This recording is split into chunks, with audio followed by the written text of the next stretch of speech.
I'm going to go through some attributes, I think, of how to know if something's your calling, right? How to know if it really goes clunk for you. Amy Frederick said this brilliant thing in chat here today. Strengths makes everything I do click.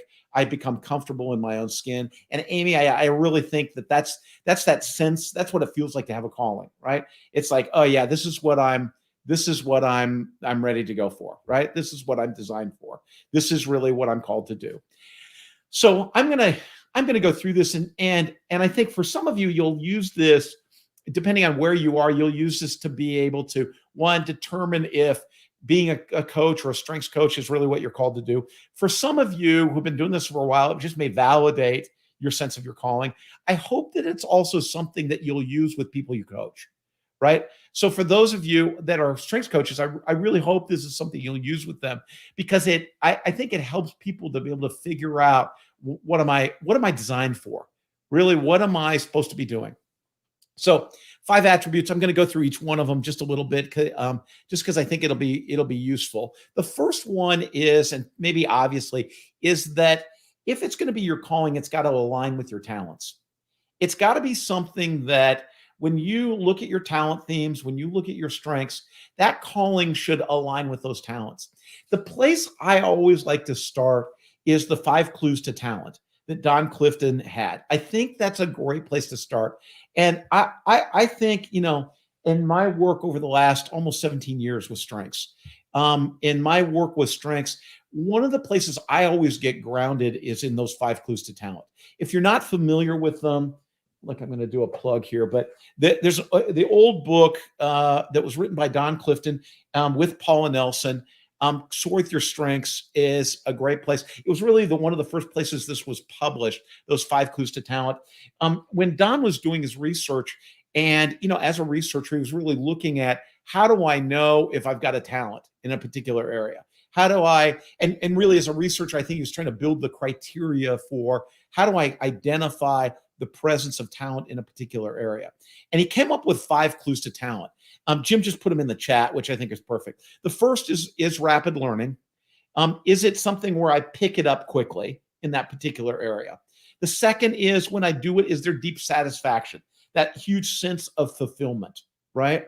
The third is it something where there's glimpses of excellence? Like right away I start doing it and all of a sudden we can see the brilliance, right?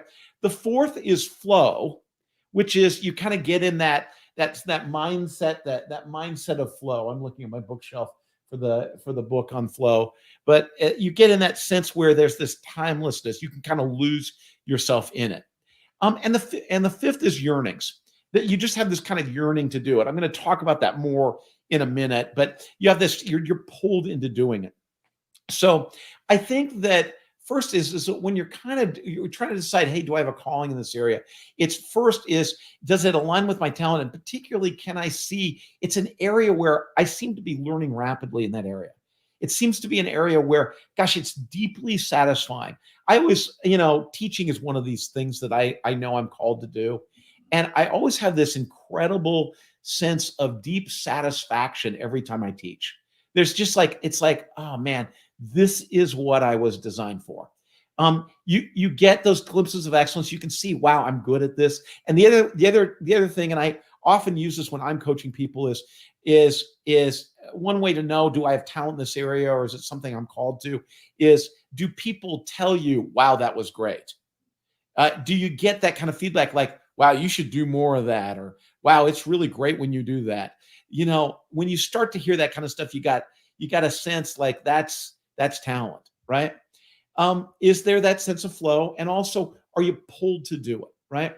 I always think part of that, gauging that alignment, is that you can see yourself doing it.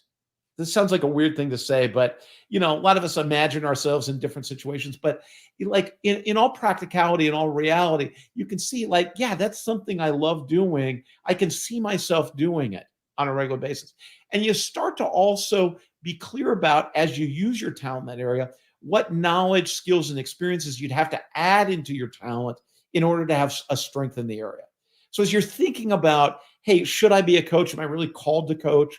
One is really looking at, does it align with the talent that I've got, right?